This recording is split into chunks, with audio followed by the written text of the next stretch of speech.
ce que ça me fait de recevoir la distinction Fellow, ça permet de prendre un peu de recul puis de regarder tout le chemin parcouru. J'ai été vraiment très, très choyée dans ma carrière.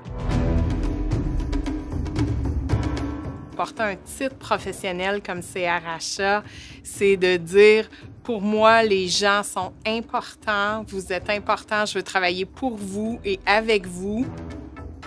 Moi, j'ai pas choisi une carrière en RH. C'est les RH qui m'ont choisi. Je suis une diplômée en droit, une fière diplômée.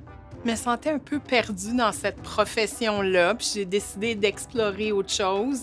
Et par hasard, je suis tombée sur le domaine du développement des compétences, de la formation.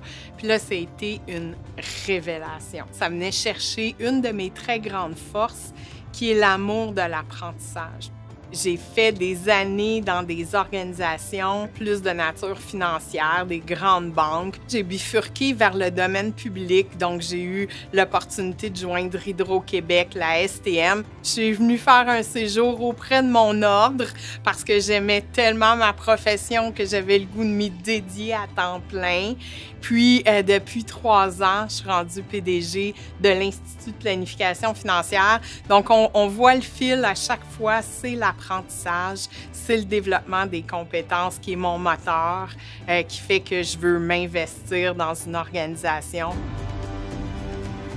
Ma plus grande fierté professionnelle, j'espère sincèrement que je ne l'ai pas encore vécue, qu'elle est devant moi, qu'elle est dans le futur. Mais blague à part, ma plus grande fierté professionnelle, c'est d'avoir aidé des gens à se développer, de les avoir coachés, de les avoir aidés à réfléchir, de leur avoir offert des opportunités, puis que maintenant ils soient devenus des entrepreneurs, des gestionnaires, des coachs, des formateurs. Puis ça, pour moi, c'est un très, très grand accomplissement parce qu'il y a des gens qui ont fait ça pour moi.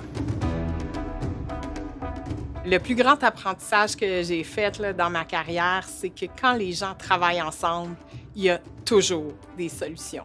On peut penser qu'on est devant des gros problèmes, des défis très complexes, mais quand on demande aux gens de s'asseoir ensemble, d'y réfléchir, de trouver des solutions, bien, les gens ils disent oui. Et ça fait des miracles. Je pense que c'est important qu'on se développe et qu'on développe les gens dans les organisations sur la gestion de projets parce que gérer des projets, c'est faire travailler du monde ensemble. Puis ensemble, c'est vrai qu'on va vraiment, vraiment plus loin.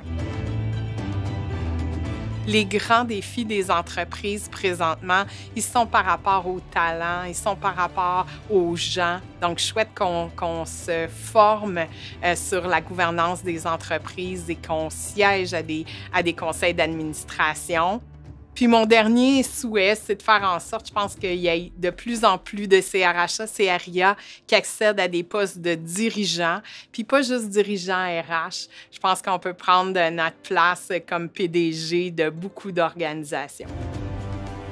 Je pense qu'on est des gens qui sont là dans les organisations puis dans la société pour révéler le sens puis pour porter le sens. Même si ça peut sembler à contre-courant, il y a toujours une façon de dire les choses, un moment de dire les choses. Donc, si on porte le sens puis le courage en soi, on peut aller tellement loin, on peut déplacer des montagnes.